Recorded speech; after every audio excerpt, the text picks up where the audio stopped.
네, 안녕하세요. 국강 1교시 시작하도록 하겠습니다. 국강에서는 게스탈트 및 현실치료 상담 이론이라고요. 어, 이, 이 이론을 보도록 하겠습니다. 여러분, 전에, 정신분석 상담 이론을 우리가 보았죠. 그리고 인간 중심 상담 이론도 봤고요. 그리고 행동치료 상담 이론도 봤습니다. 인지행동치료 상담 이론도 봤죠. 이렇게 보면 이제 정신분석 상담 이론에서는 우리가 정신결정론이다 이렇게 봤고요. 보통 이제 상담자 입장에서는 지시적으로 하는 상담이고요. 대표적인 이론가는 프로이트입니다.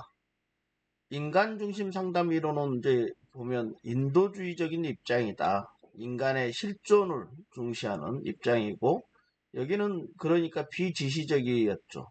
대표적인 학자는 칼 로저스입니다. 그리고 행동치료 상담 이론을 봤죠. 이것은 환경결정론이라고 그랬습니다. 그러니까 지시적이죠. 주로 실험을 사용했고, 손 다이크라는 학자하고 스키너의 특히 강화 이론, 이걸 이제 대표적인 학자도. 다음에 인지행동치료 상담 이론입니다. 행동치료 상담 이론 지나치게 환경결정론인데, 인간은 인지적인 측면을 중시해서 상호 결정론을 주장했죠. 앨리스의 합리적 정서 행동 치료도 봤고요. 아론 백의 인지 치료도 우리가 살펴보았습니다. 우리가 이제 그 게스탈트 및 현실 치료 상담 이론에서 게스탈트 상담과 현실 치료를 이렇게 순서대로 살펴보도록 하죠.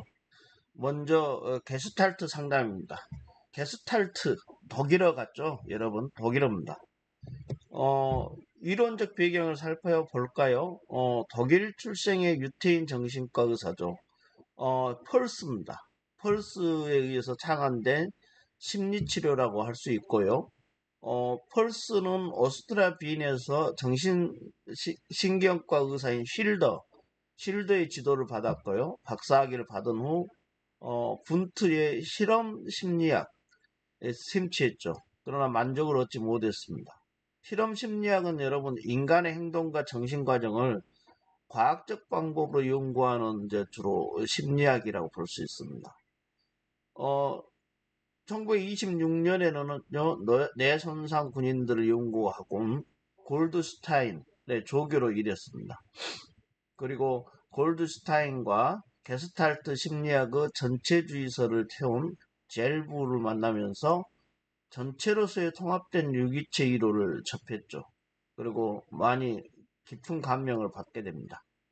여기서 여러분 유기체 이론이라는 건 인간은 유기체죠. 그래서 인간은 능동적이고 전체적인 존재죠. 인간은. 그리고 내적 성장 동기와 자기 실현을 강조하는 이론인데요. 여기에 유기체 이론에는 여기에 포함시킬 수 있는 것은 앞 시간에 봤던 칼 로저스의 인간 중심 접근이 있었고 골드슈타인의 자기결정 이론 이런 이론들이 유기체 이론에 포함되어 있습니다. 게스탈트 상담 이론도 유기체 이론과 맞먹는 것이죠. 게스탈트라는 말은요, 여러분 전체, 형상, 형태, 모습 주로 우리가 보면 어떤 전체적인 형상 이런 게 생각나죠. 그래서 한마디로 말하면 형태라고도 할 수 있습니다. 이러한 뜻을 갖는 독일어라고 합니다. 게스탈트 상담 이론은 호나이의 정신분석 상담 이론을 비롯해서 많은 이론들의 영향을 받았죠. 게스탈트 상담은요, 사고, 감정, 욕구, 신체 감각, 행동 등의 전체 유기체 영역으로 확장해 가고 있습니다. 우리가 호나이의 정신분석 상담 이론은 프로이트의 생물학적 결정론, 정신결정론이라고 그러죠. 그것을 넘어가서 사회적, 문화적 요인을 성격과 심리 문제의 중심으로 다루는 거죠. 생물학적을 넘어서 사회적인, 우리가 생물, 심리, 사회적 준것들이라고 했을 때 사회적인 준것들도 고려한다는 겁니다. 그래서 자아심리학의 선구자이고 호나이, 현대 상담 이론에서 인본주의적 접근, 관계 중심 치료 이런 게 큰 영향을 주었죠. 골드스타인의 유기체 심리학, 라이니의 신체 이론, 레빈의 장이론, 모레노의 심리극 기법, 그리고 라인하르트의 영국과 예술 철학, 하이데거 실존주의 철학자죠. 부버, 틸리 등 이런 실존 철학, 그리고 동양 사상에서도 도가와 선사상 이런 것들을 포함해서 게슈탈트 상담은 어떤 다른 상담보다 상당히 개방적이고 다른 상담 이론이나 그런 기법들을 접촉을 통해서 발전해 왔고 현재도 발전하고 있는 어떤 이론입니다. 게스탈트 상담 이론은 상당히 그 여러 가지 이론들을 접목해서 흡수했다는 것이죠. 게스탈트 상담의 인간관을 보겠습니다. 게스탈트 상담의 인간관은 실존주의 철학, 아까 하이데거, 실존주의 철학자들은 하이데거, 케르케고르, 그리고 사르트르, 까미, 카프카 이런 이제 실존주의 철학의 학자들이 있습니다. 그리고 현상학과 장이론은 원래 약간 다른 의미인데 이것을 같이 합치기도 합니다. 그래서 현상학 장이론에 근거해서 각 개인이 스스로 이게 스스로가 상당히 포인트가 있는 겁니다. 삶의 문제를 효과적으로 처리할 수 있다고 보는 것이 인간을 바라보는 스스로 어떤 문제를 해결할 수 있다고 보는 거죠. 인간은 상당히 긍정적으로 보고 있죠. 주위에서 일어나는 일에 대해서 완전히 이제 인식할 수 있다. 그래서 그 정도가 더욱 향상되도록 하는 것이다. 그래서 여기서 말하는 실존주의 철학은 실존이 우선한다. 인간은 본질 없이 존재한다. 실존이 우선한다. 이런 입장이고요. 인간은 선택과 행위를 통해서 본질을 형성해 간다. 본질이 이미 있는 게 아니고 형성해 간다. 이렇게 보는 것이죠. 실존주의 철학의 의미입니다. 현상학과 장이론, 원래는 현상학은 개인의 경험에 초점을 맞추죠. 그리고 장이론은 어떤 그 구조와 위치에 초점을 맞추는 이론입니다. 그런데 이게 이제 합쳐져서 현상학 장이론이라고도 합니다. 행위자의 경험이 있겠죠. 이것은 현상학의 측면이죠. 그것이 구조 속에서 어떻게 구성되느냐 이 부분은 이제 장이론하고 관련됩니다. 그래서 설명하는데 상당히 유용한 그 이론이죠. 그 현상학 장이론이라는 게 이게 붙여서 하나의 이론으로 이렇게 볼 수도 있다는 것이죠. 어, 우리가 이제 어떤 게스탈트 상담은 뭔가를 분석하는 데 중점이 있는 게 아니고요. 과학적인 분석을 넘어서서 인식 또는 환경과의 접촉하는 데 이제 집중을 한다는 것이고, 우리가 환경 또는 장, 어떤 마당 장자잖아요. 이렇게 어떤 장이 열린다 하는 거죠. 환경이나 장이라는 외적 세계죠. 그리고 내적 세계는, 자신의 일부로 보는 건데, 그것이, 우리가 이제 어떤 환경과 장, 그리고 인식, 이런 것들이 외부와 내부의 문제다. 이렇게 이루어져 있기 때문에 두 가지 간의 접촉의 질을 검토하는 겁니다. 이게 개인의 내면만 보는 정신결정론이 아니고 또 외면만 보는 환경결정론도 아니고 이 두 가지 간의 접촉의 질을 검토한다는 것이죠. 게스탈트 상담은 이제 내담자가 있죠. 내담자의 과거의 어떤 일에 과거에 인정하지 않았던 부분적인 틀을 재소유하게 한다는 것입니다. 그리고 통합하는 과정을 포함한다는 거죠. 재소유. 여러분 어렵죠. 좀 용어들이 어려운데 재소유라는 말은 내담자가 자신의 감정을 외부에 이제 투사를 해요. 어떤 감정의 물건을 문에 던진다든지 그러면서 이제 심리적 갈등을 겪을 때 상담자 입장에서 여러분들이 상담자라면 내담자가 자신의 감정과 행동에 대해 책임지도록 하는 것을 도와주는 것을 말합니다. 이게 뭔 말이냐면 그 사람이 어떤 이제 내담자 이렇게 할 거 아니에요? 그 사람이 나를 화나게 했어요. 그러면 그, 이 사람은 내담자는 타인한테 그 책임을 돌리고 있잖아요. 그것이 아니라 당신이 화가 났군요. 그러니까 내담자의 입장에서 당신이 화가 났군요. 그 감정은 당신의 것이죠. 당신의 감정이잖아요. 그래서 그렇게 선택한 이유가 뭔가요? 이렇게 해서 나 중심적으로, 그러니까 내담자 중심적으로 돌려놓는 거죠. 그래서 제 소유라는 건 다시 그 감정의 소유자는 당신이다. 이렇게 제 소유를 해주는 과정에서 이제 인격적 성장이 되고, 나의 문제다. 화를 내는 것은 나의 문제다. 남이 동기는 부여했겠죠. 그래서 나 중심적으로 이렇게 돌려놓는 거. 이걸 제 소유랍니다.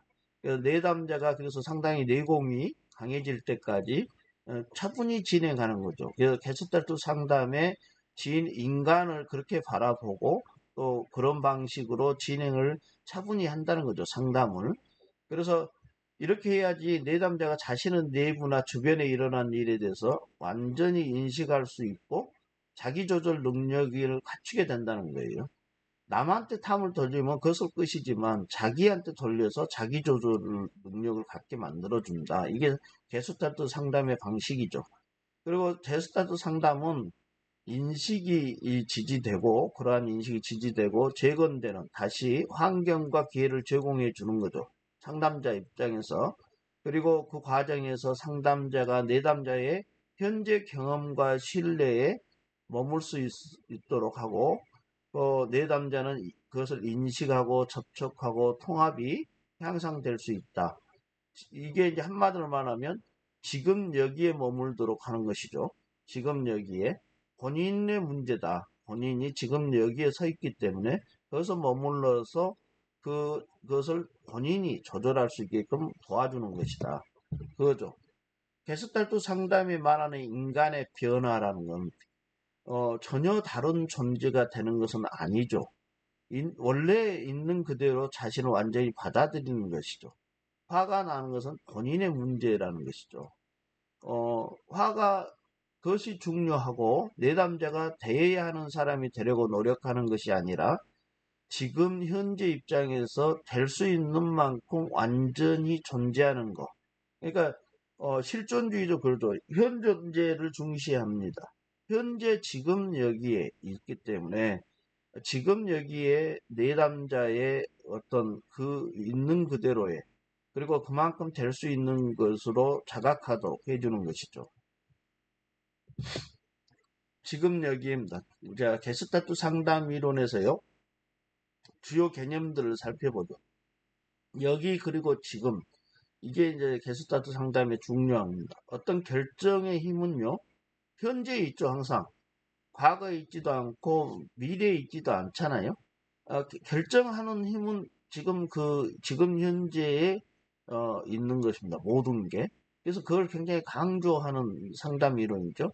여기 그리고 지금의 개념이 중요하다 이렇게 보고 펄스는 현재를 가장 중요하게 보았죠. 과거에 대한 기억이나 미래에 대한 기대나 이런 오직 현재의 시기에서만 우리가 경험할 수 있죠. 현재의 시기에만. 그래서 과거의 현재화, 미래의 현재화 이런 것들을 요구했습니다. 게슈탈트 상담에서 주요 개념을 우리가 살펴보고 있는데 전경과 배경이라는 용어를 쓰고 있어요. 그래서 이게 관심의 초점이 을 전경이라고 하고요. 나머지 관심 외에는 우리가 이제 관심 밖으로 물러나는 부분을 배경이라는 용어로 이렇게 써서 건강한 사람이라면 이제 매 순간 전경으로 떠오르는 욕구나 감정을 바탕으로 어떤 형태, 전체적 형상을 만든다는 거죠. 그 형태를 감소시키면서 배경으로 사라질 수 있도록 만들면서 어떤 건강한 사람은 계속 그것을 잘 순환시킨다는 거예요. 그리고 건강하지 못한 사람은 전경과 배경을 확실히 구분하지 못하고 자신의 형태도 만들지 못한다.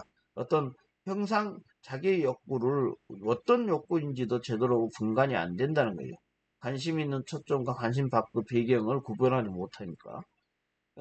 전경의 형태가 해소되지 못하면 결국 전경이 되지도 못하고 어떤 형태로 나타나지도 않고 배경으로 사라지지도 못하죠. 그러면 예를 들어 볼까요?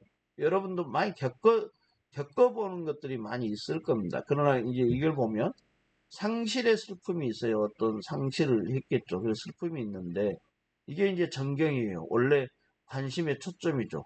근데 이걸 배경에 묻어놓고 오히려 회피하기 위해서 계속 바쁘게 일만 하는 것을 이제 이렇게 되면 전경에 놓는 것은 이를 의식화시키고 통합하도록 도와주는데 이 계속 일만 하는 것이 결국은 전경인 것 같이 그러나 그렇지 않고 상실의 슬픔이 전경이라는 거죠. 그것을 의식화시키고 그러면서 이제 인식해서 통합하게 해주는 것이 이 게스탈트 상담의 목적이라는 것이죠. 그래서 이런 전경과 배경이라는 독특한 이제 그 개념도 사용하고 있고요. 게스탈트 상담 이론에서 이제 주요 개념과 관련해서 여러분 미해결 과제라는 또 개념도 있습니다.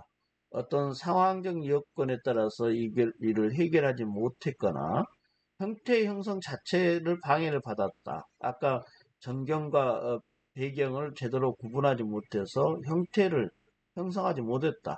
어떤 그런 마음에 남아있는 감정들이 있다. 그랬을 때 미해결 과제가 많은 개인이라고 한다면 자신의 형태를 효과적으로 완성하지 못하기 때문에 심리적, 신체적 어려움을 겪게 되겠죠. 미해결 과제가 생기는 이유는 여러분 생각해 보면 이제 어떤 개인 스스로가 자신의 형태 해소를 방해하는 인위적 차단 활동을 한다든지 아까 같이 상실의 슬픔을 잊기 위해서 일만 열심히 하는 이런 거 인위적으로 스스로 그렇게 차단 활동을 한다든지 환경과의 유기적인 관계를 차단하는 이런 문제들로 인해서 미해결 과제가 남아있는 것이죠.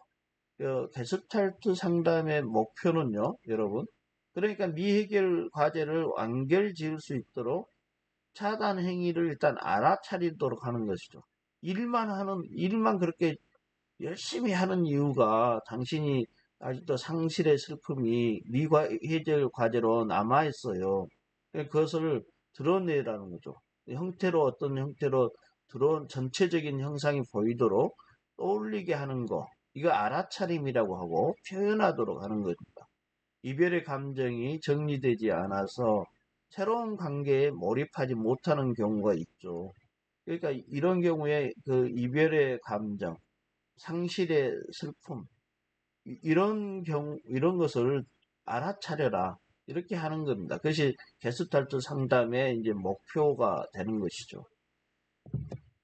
우리가 미해결 과제에서 이제 그 게스탈트 상담은 미해결 과제를 완결짓는 일을 매우 중요하게 생각하겠죠. 그래서 미해결 과제는 끊임없는 해결을 요구하고 있는데, 그래서 정경으로 이게 떠오르도록, 드러나도록, 표현되도록 노력하도록 하는 것이죠. 그래서 항상 지금 여기에 그 모습이 이렇게 드러나도록 수면 밑에 있지 않고 드러나도록 그렇게 해서 개체는 단지 그것을 회피하지 않고 알아차리기만 하면 되죠. 일단 알아차려야 되겠죠. 아, 내가 일만 열심히 하는 것이 결국은 그것이 배경 속에 숨어 있는 상실의 슬픔을 이렇게 전면으로 나와서 전경이 되도록 그래서 그것이 지금 여기에 그 모습이 형태로 이렇게 드러나도록 해서 알아차리는 거. 그래서 그것을 직면하도록 하는 겁니다. 그것이 게스탈트 상담의 미해결 과제로서 중요한 얘기고요. 결국은 알아차림과 접촉에서 펄스는 인간의 유기체적인 삶은요. 형태 형성과 해소의 반복 순환 과정이다. 이렇게 본 거예요. 그래서 알아차리면 형태 형성을 이렇게 쭉 올리는 거고, 접촉은 형태의 해소에 관계되는 것으로서 그것을 어떤 실제로 이렇게 직면하고 접촉하면 그것이 해소된다는 겁니다. 우리가 알아차림이라는 말을 한번 더 보면 어떤 유기체의 욕구나 감정을 지각하는 거죠. 지각을 하는 거죠. 인지하는 거죠. 그래서 형태를 형성해서 정경으로 떠오르게 하는 행위다. 그러한 능력이다. 알아차리면. 그래서 감각적 알아차림은 신체 감각으로 하는 거고, 정서적 알아차림은 감정으로 나타나는 거고, 인지적 알아차림은 생각과 의미를 하는 것이고, 이걸 방해 요소가 있죠. 회피하고 자기 기만하고 투사하고 동일시하고 억제하면 결국은 알아차릴 수가 없게 되죠. 그것이 회피하고 있기 때문에, 그래서 억제해서 수면 밑으로 이렇게 가라앉게 하기 때문에 배경으로만 있는 거죠. 접촉이라는 말은 에너지를 우리가 동원해서 실제로 환경과 만나는 행동을 접촉이라고 하는데, 건강하고 하고 살아있는 방식으로 상호작용하는 과정을 말하는 거죠. 여기 방해 요소는 투사, 편향 이런 경우가 방해 요소가 되죠. 접촉을. 그래서 두 가지 중 어느 한 가지라도 결여되면 전경과 배경의 원활한 교체가 불가능하겠죠. 우리가 어떤 것을 알아차리고 그것을 실제로 만나면 그, 그 형태가 해소되죠. 상실의 슬픔을 계속 가둬놓으면 그것이 언제 해소될 수가 없잖아요. 상실의 슬픔을 알아차리고 그것을 전경의 형태로 만들어 놓고 그것을 다시 서서히 접촉을 함으로써 그것이 배경 속으로 사라지도록 억제가 아니라 자연스럽게 사라지도록 접촉하는 거. 이게 이제 그 순환 반복이 잘 돼야지 건강한 삶을 유기체적 삶을 살 수 있다는 게 공개 펄스입니다. 알아차림과 접촉을 더 보면 징크라는 학자는 형태가 형성되고 이게 정경이로겠죠. 해소되는 이 접촉이 되는 반복 과정을 6단계로 나눴습니다. 먼저 차례대로 볼까요? 감각 단계는 우리가 어떤 배경에서 뭔가가 답답해요 하고 이제 내담자가 얘기를 하겠죠. 답답합니다. 그래서 어떤 욕구나 감정이 신체 감각의 형태로 이제 나타나게 됩니다. 왠지 모르게 불안해요. 그래서 감각을 신체 감각으로 해서 형태로 나타났어요. 왠지 불안해요. 이렇게 얘기를 해요. 알아차림의 단계는 이제 구체적으로 인식하는 단계라 했잖아요. 형태로 형성한다고 했어요. 어떤 형태로. 정경으로 떠오르게 하는 거죠. 나는 화가 나 있었군요. 그래서 나가 화가 난 거예요. 상대방이 나를 화나게 했어요. 그래서 왠지 불안해. 뭔가가 답답해요. 이렇게 얘기했을 때 그것을 이제 지각을 해서 정경 형태로 내가 화가 나 있었군요. 이렇게 인식하도록 한다는 거죠. 알아차리도록. 그래서 에너지를 동원해서 해소를 하기 위해서 행동으로 옮기도록 중지시킨다는 거죠.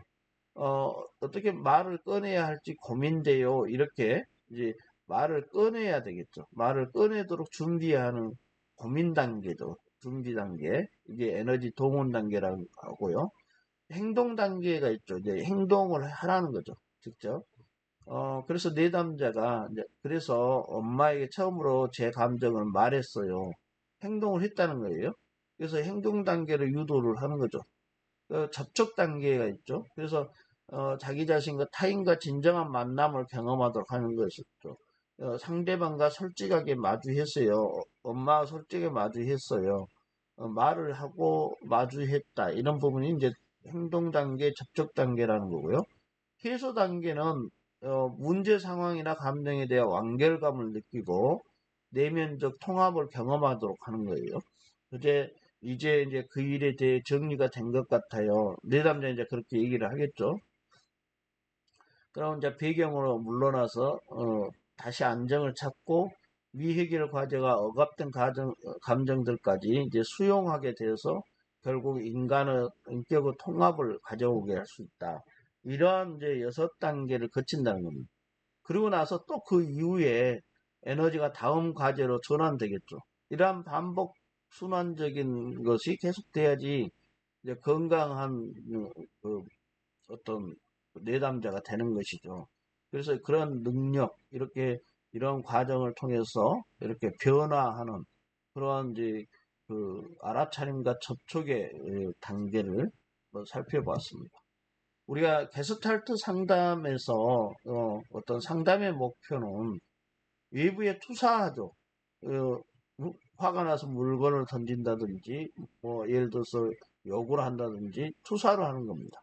자신의 내부에서 이제 격리되어서 스스로의 것으로 인식하지 못하는 에너지나 감정을 일단 자각하게 하는 거죠. 깨닫게 하는 겁니다.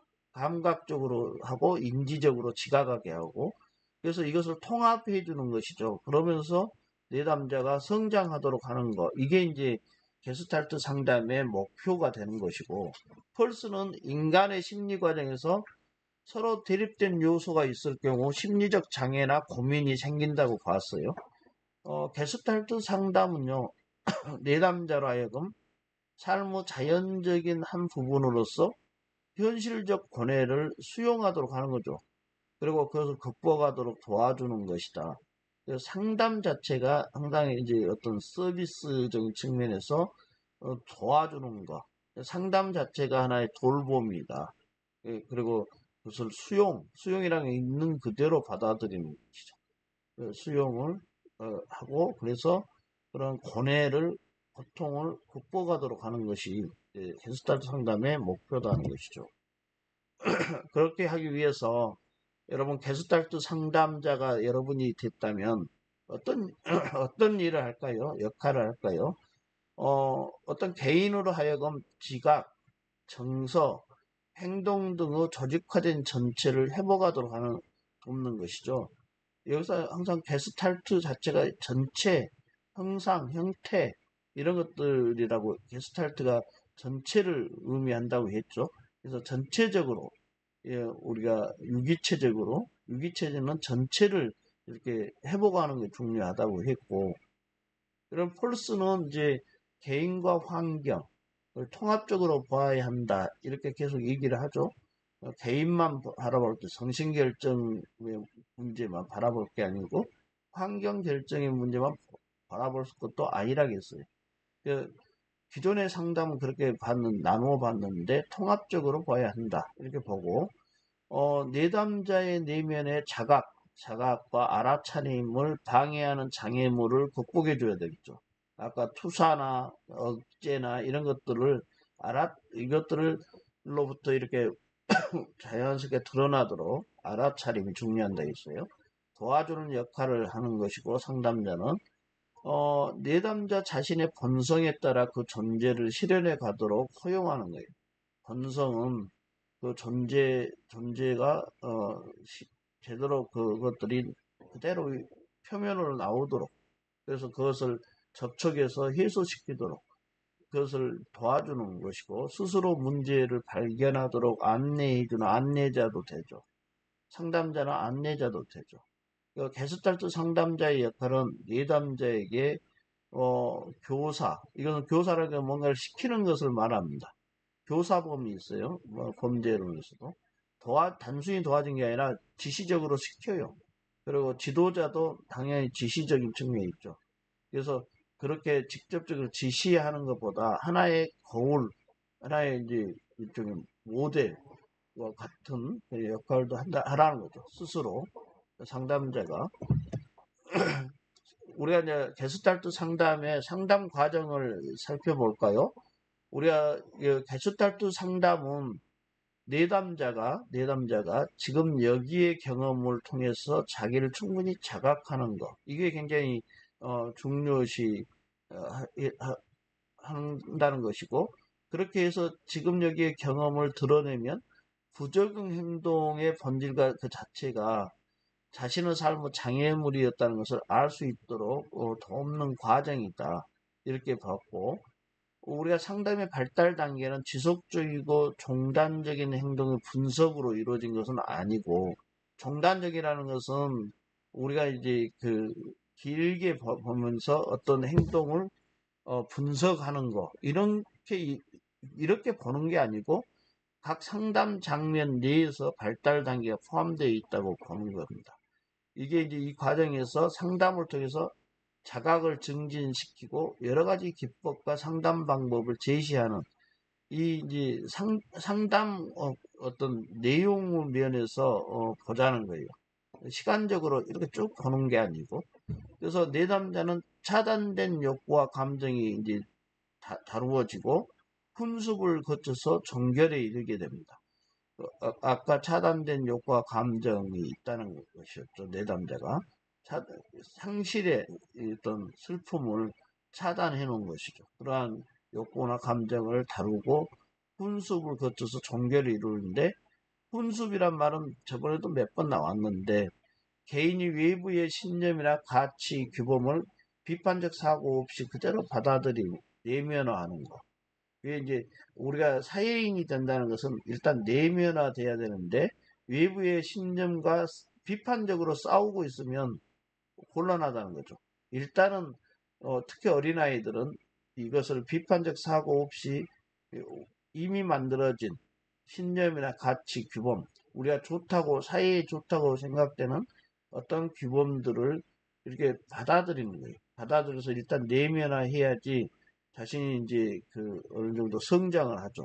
자기도 보호가 되고, 그래서 상담에서 훈습된 신념을 이제 자각하게 하고, 이미 훈습된 신념이 있어요. 그럼 그걸 자각하게 하고, 그것을 내면에서 어떤 영향을 주는지 탐색하게 도우는 거. 여기서 이제 게스탈트 상담에서의 훈습을 얘기하는 것입니다. 우리가 게스탈트 상담의 주요 기법을 우리가 보면, 그 대화 실험이 있습니다. 대화 실험.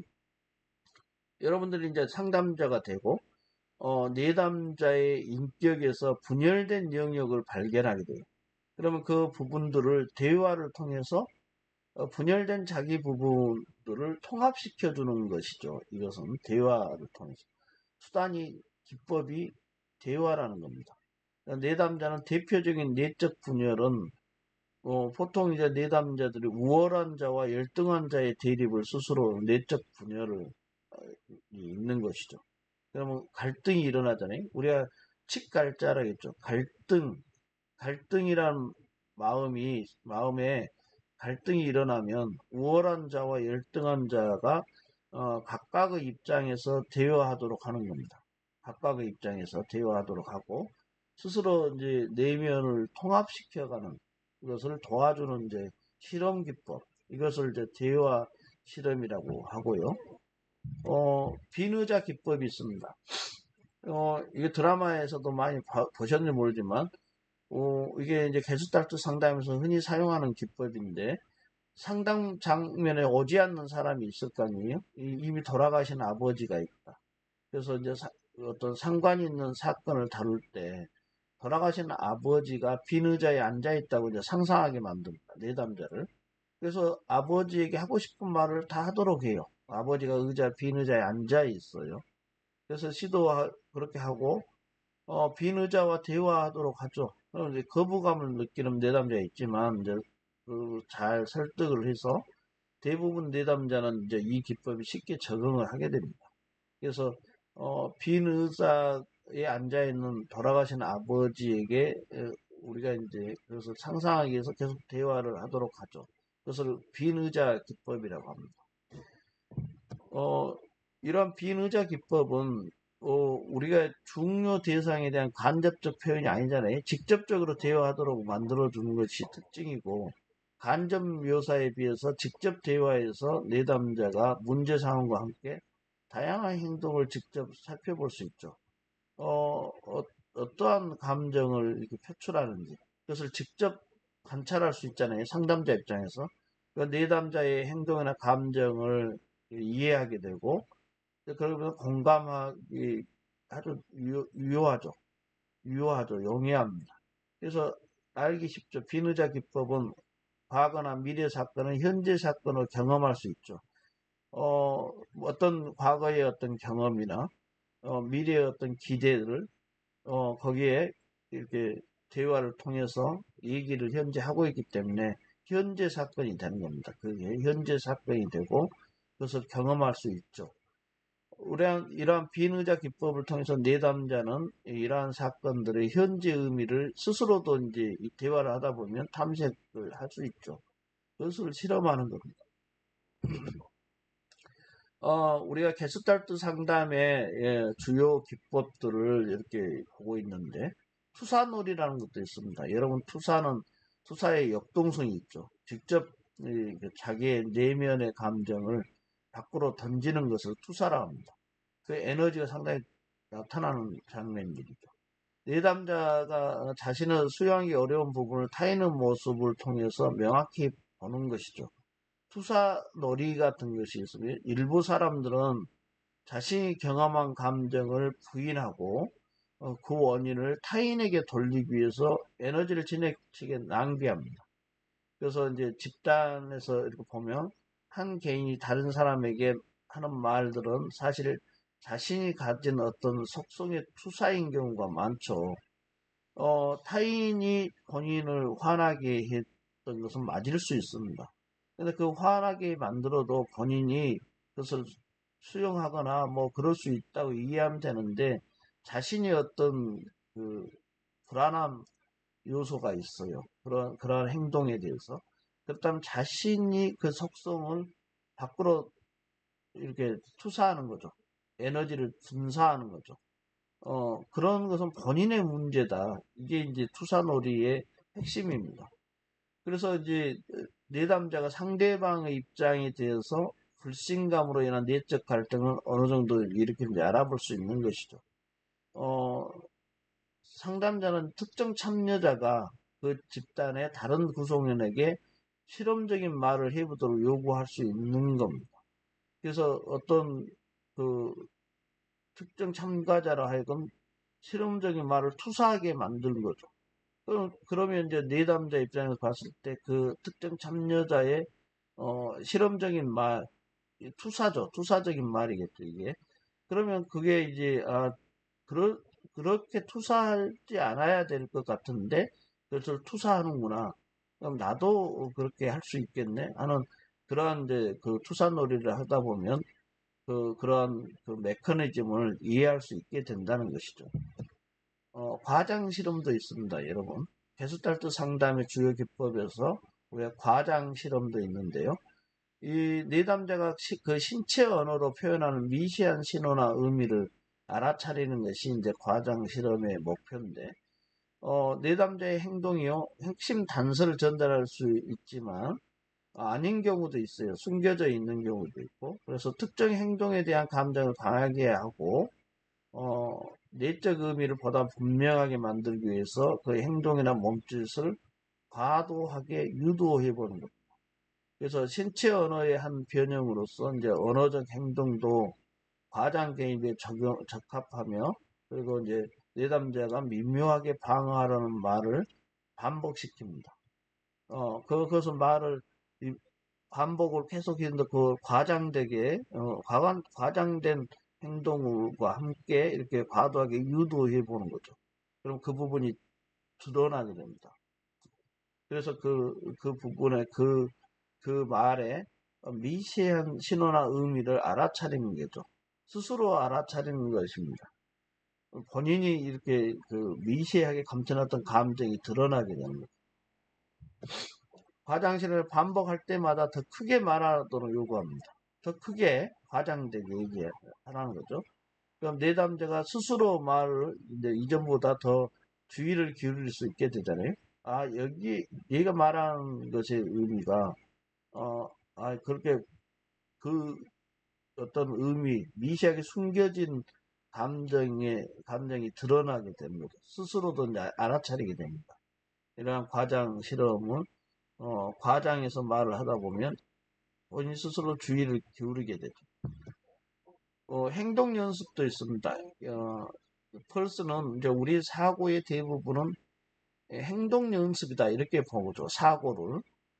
그리고 실생활에서 자신의 배역을 잘 연기하지 못할 것이라는 두려움을 가진 사람이 있다고 했을 때 무대 공포증이 생기고 불안을 경험하게 되겠죠.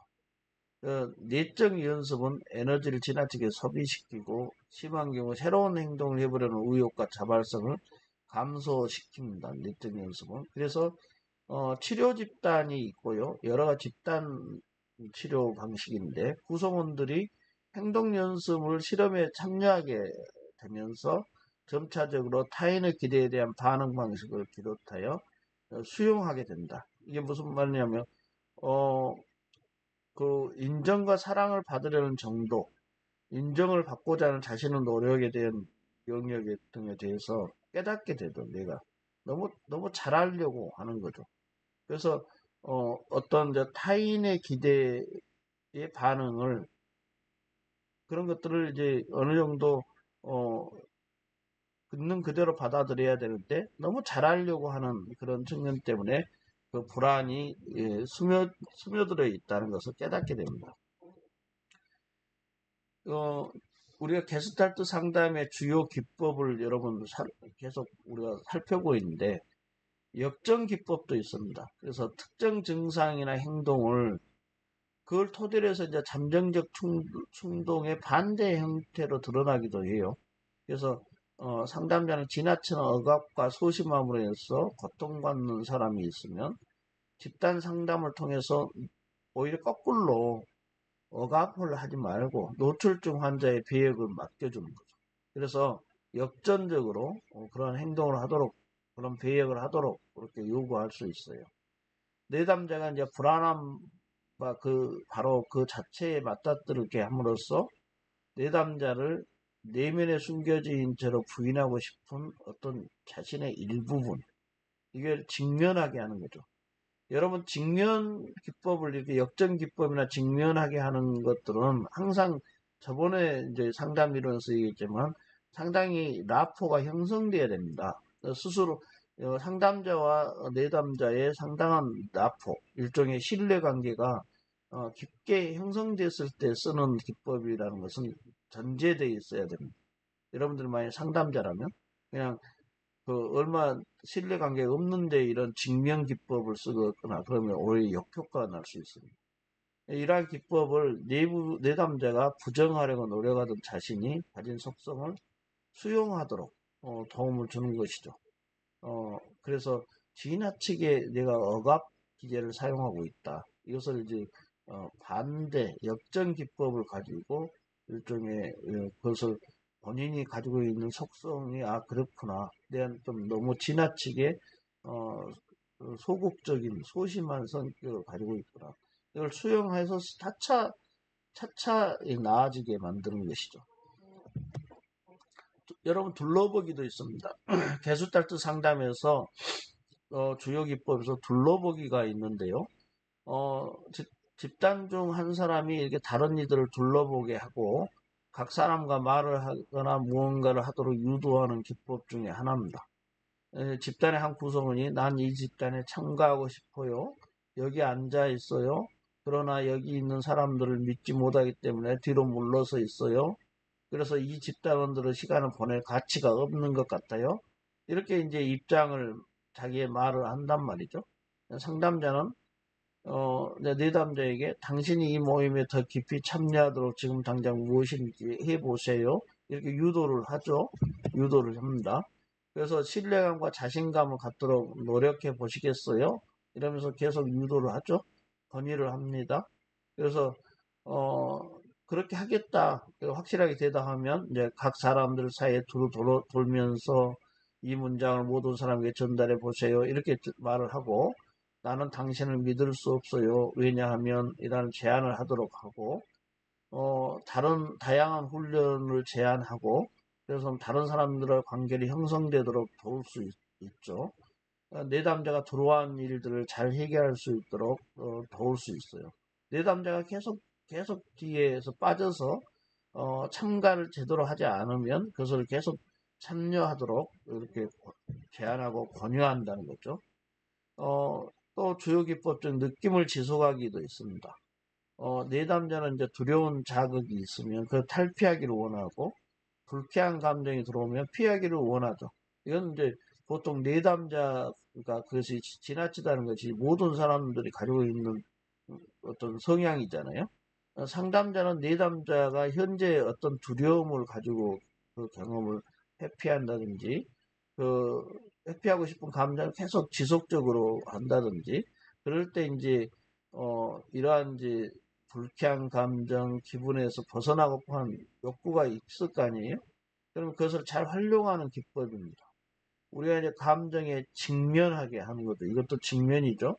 그래서 경험하는 것은 내담자가 용기가 필요하죠. 그래서 계속 권유하고 북돋아줘야 합니다. 장애물을 제거하고 고통을 견디고 성장의 새로운 단계로 가도록 그러한 의욕이 생기도록 계속 그것을 권유해 줘야 됩니다. 벗어나고 싶은 욕구를 계속 지지해 줘야 되겠죠. 그런 이제 것을 계속 이렇게 지지해 주고 또 주요 기법 중에서 꿈의 작업에 대한 형태적 접근 이게 이제 또 있습니다.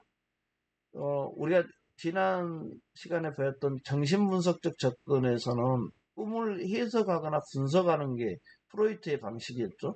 해석은 이제 어떤 꿈의 애매모호함을 구체화하는 거고, 분석은 그것을 꿈을 아주 하나하나 세분화해서 들여다보면서 그 꿈이 갖고 있는 의미를 해석을 계속 한다는 것이죠.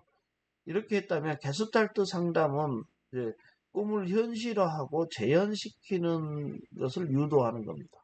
그래서 꿈은 이제 과거의 사건으로서가 아니고 꿈을 꾼 사람에 의해서 재현되기 때문에 그 사람은 그 꿈의 일부가 되는 거죠. 그래서 현재에 여기에 재현을 해보라는 겁니다.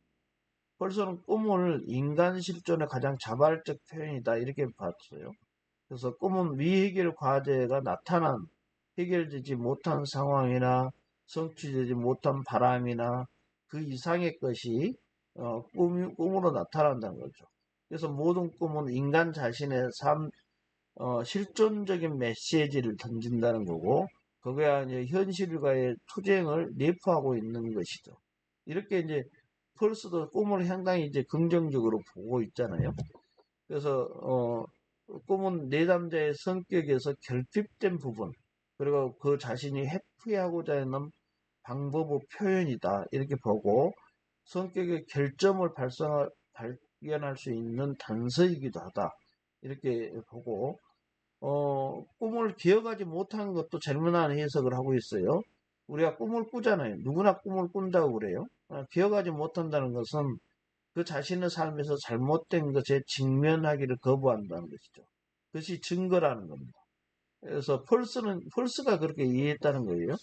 그래서 꿈은 모든 부분이 충분히 이해되고 수용된다면 모든 것은 꿈을 통해 발견할 수 있다. 이렇게 보고 꿈에 대한 자금은 각각의 꿈을 이해하도록 도와주는 것도 펄스는 그렇게 중요하게 봤습니다. 펄스는 만약 개인이 꿈을 적절하게 해석할 수 있다면 그의 실존적 의미는 보다 확실해진다. 형태적으로까지 이렇게 나타난다. 이렇게 이제 본 학자입니다.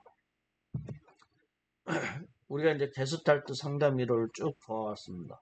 여러분 게스탈트 상담의 공헌점과 제한점이 뭘까요? 게스탈트 상담은 인간의 본성에 대한 숨겨진 갈등을 통찰하게 하는 거죠. 우리가 모든 상담은 통찰이 있습니다. 그 방법의 문제인데 결국은 내담자가 깨우치게 하는 거죠. 통찰하게 하는 거. 이게 기본적인 겁니다. 그리고 개인에게 단순히 과거의 사건일지라도 그 사건이 지금 여기에 영향을 미치고 있기 때문에 지금 여기를 굉장히 중요시하죠. 게스탈트 상담은. 그래서 원활한 심리적 기능을 방해하는 미해결 과제를 자각하는 거. 아까 지각하고 감각적으로 느끼고 지각하는 거. 그것을 자각이라고 합니다. 그리고 이제 자각하고 처리하도록 도와주는 것이죠. 그런데 게스탈트 상담에 이제 한계점도 있겠죠. 공헌점도 있지만 한계점도 있습니다. 인간의 성격 발달에 대한 이론이 약하다는 비판을 받고 있어요. 우리 성격이라는 게 우리가 지금까지 상담 이론을 봤을 때 인간의 성격이 어떤 내면적인 측면도 있지 어떤 행동적인 측면만 바라보고 그것을 전체적인 형상만 바라봤을 때 그 사람의 성격을 다 이해할 수 없는 측면이 많죠. 생리적, 심리적, 사회적인 측면들이 있는데 아주 내면적인 것들이 있었잖아요. 그래서 그런 부분들에 대한 이제 그 이론으로서는 좀 약하지 않느냐 이렇게 비판을 받고 인간의 감정을 지나치게 이제 강조하다 보니까 인지적 사고, 인간의 인지적 사고와 인지행동 이론의 상담 이론에서도 봤잖아요. 그래서 인지적인 사고를 지나치게 무시했던 거 아니냐. 감정에만 지나치게 이제 그 포커스 초점을 맞춰가지고 바라본 게 아니냐. 이런 이제 비판이 있고요. 과도한 주관주의적 개인주의에 기초하고 있다. 그래서 공동체적 영향을 등한시했다. 너무 지나친 개인적인 측면으로서 만 바라본 게 아니냐 이렇게 이제 비판이 있고요. 또 게스탈트 상담자는 상담 과정에서 감정적 접촉을 위한 많은 기법을 사용을 했는데 이 기법은 기계적으로 구사하고 있는 것이다. 상당히 기계적으로 구사해서 상담자의 인간적 모습이 가려질 수 있다.